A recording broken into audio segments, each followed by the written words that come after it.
Assalamualaikum warahmatullahi wabarakatuh.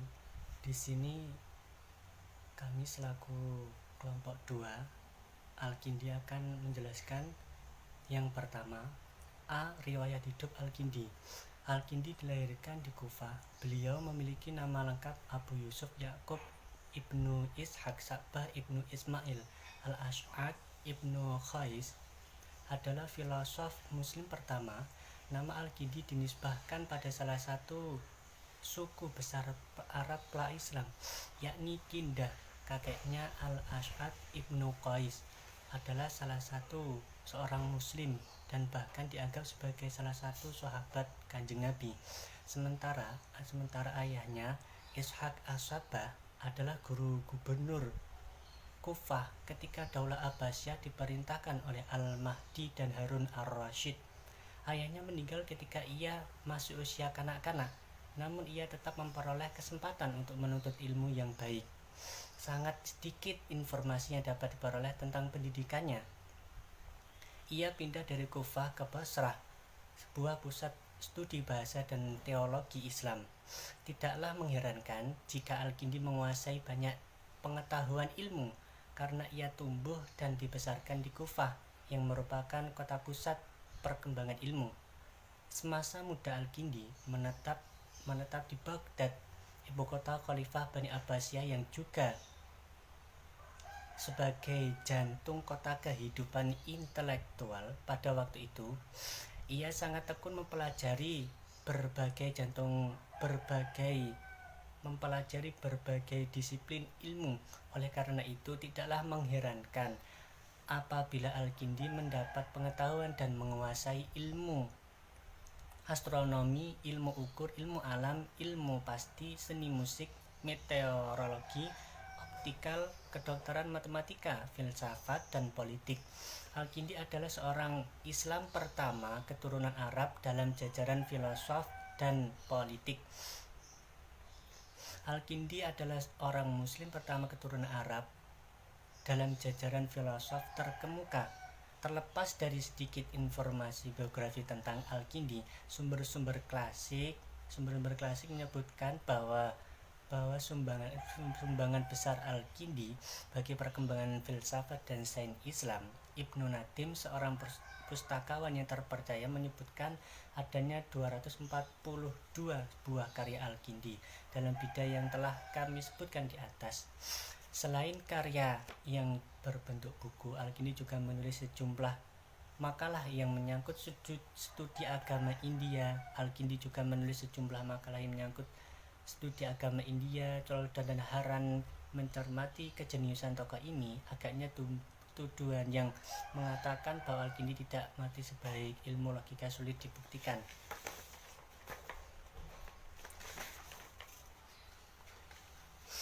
Lanjut. Untuk lebih jelasnya, beberapa karya-karya Al-Kindi yaitu yang pertama fi al-falsafah al-ula, 2 fi hudud al-asyi yawa rusumuha, yang ketiga fi al-fa'il al-haq al-awwal al-fam, yang keempat fi ilati kaun wal fasad, yang kelima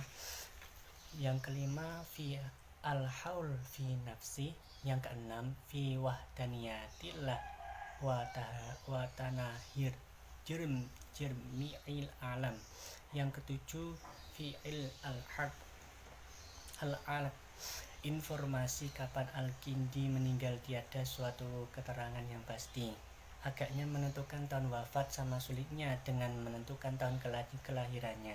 Dan siapa-siapa saja gurunya yang mendidik Al-Kindi, Mustafa Abdul Al-Razi, cenderung mengatakan tahun wafatnya adalah di 250 Hijriah, sedangkan Masiknan menunjukkan tahun 260 Hijriah. Yakut Al-Himawi mengatakan bahwa Al-Kindi wafat sesudah berumur 80 tahun atau lebih sedikit. Sedangkan Harun Nasution lebih cenderung menetapkan Al-Kindi meninggal di tahun 873 Masehi.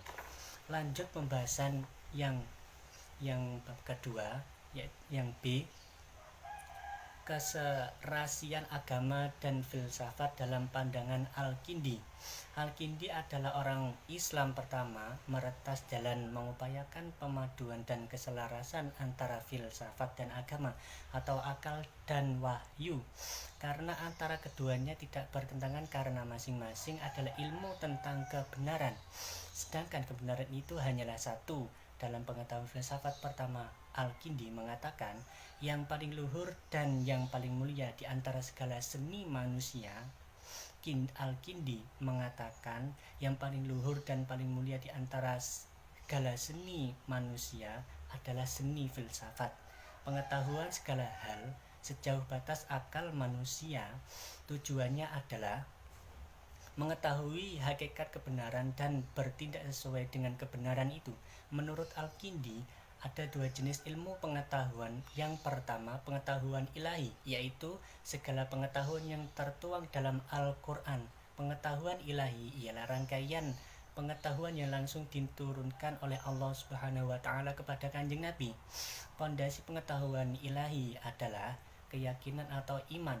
Yang kedua, pengetahuan manusiawi atau filsafat yang menggunakan pemikiran rasional.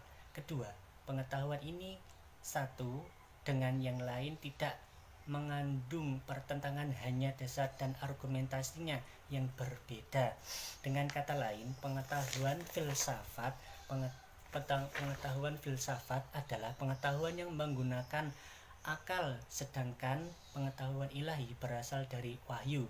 Dengan demikian, Al-Kindi telah membuka pintu bagi penafsiran filosofis terhadap Al-Quran, sehingga menghasilkan persesuaian antara wahyu dan akal dan antara filsafat dan agama, didasarkan pada tiga alasan. Yang pertama, ilmu agama merupakan bagian dari filsafat. Yang kedua, wahyu yang diturunkan kepada Kanjeng Nabi dan kebenaran filsafat saling bersesuaian. Yang ketiga, menurut ilmu secara logika diperintahkan oleh agama.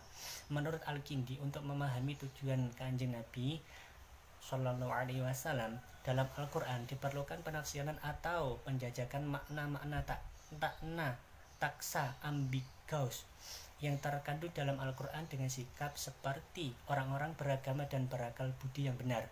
Dia juga melukiskan penafsiran itu dengan mengutip ayat Al-Quran Surah Ar-Rahman yang berbunyi, bintang-bintang dan pepohonan bersujud kepada Allah.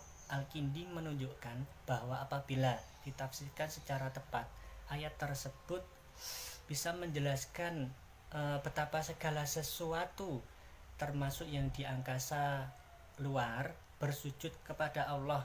Tampak jelas bahwa Al-Kindi adalah pelopor dikembangnya penafsir hermeneutik takwil pada ayat taksan mutasyabihat dalam Al-Quran. Terima kasih. C. Filsafat ketuhanan.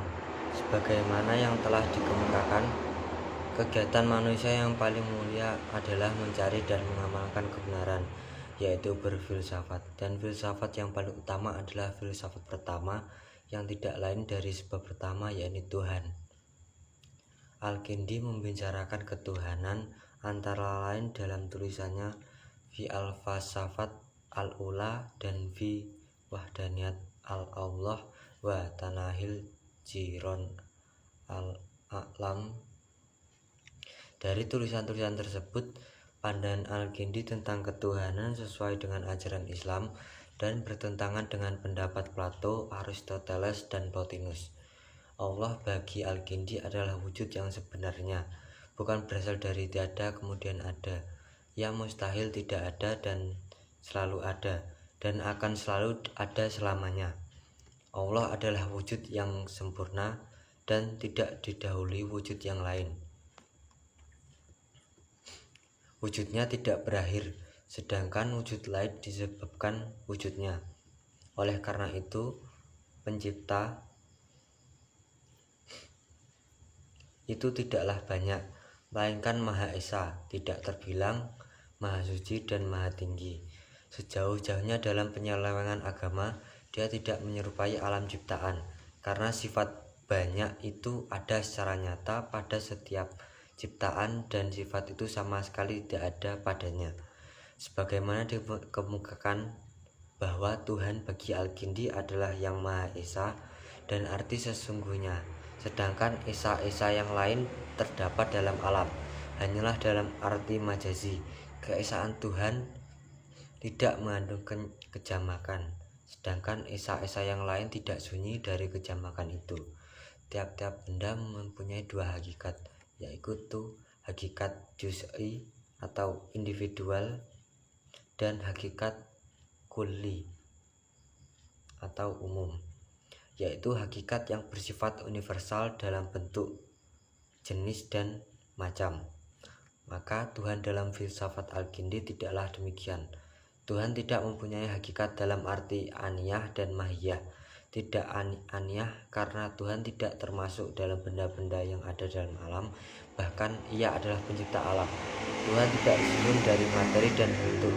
Juga Tuhan tidak mempunyai hakikat dalam bentuk mahiyah karena Tuhan tidak merupakan genus atau spesies. Tuhan hanya satu, tidak ada yang serupa dengan Tuhan. Tuhan adalah unik. Ia adalah yang benar pertama dan yang benar tunggal. Ia semata-mata satu, hanyalah yang satu. Selain dari Tuhan, semuanya mengandung arti banyak. Untuk membuktikan adanya Allah, Al-Kindi menggunakan 3 jalan, yaitu 1. Baharunya alam, 2. Keanekaragaman dalam wujud, dan 3. Kerapian alam. Untuk jalan pertama, Al-Kindi memulai jalan pembuktian dengan mengajukan pertanyaan, mungkinkah sesuatu itu menjadi sebab bagi wujud darinya ataukah tidak mungkin? Lalu dia menjawabnya sendiri bahwa hal itu tidak mungkin karena tidak masuk akal sesuatu menciptakan dirinya sendiri. Dengan demikian, alam ini adalah baharu dan mempunyai permulaan waktu karena alam ini terbatas.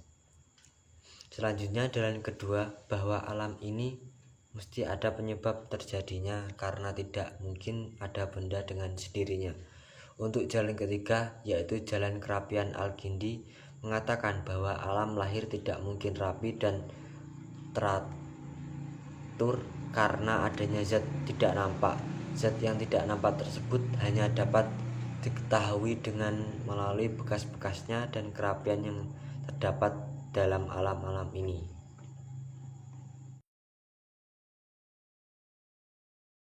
Pemikiran Al-Kindi tentang filsafat jiwa.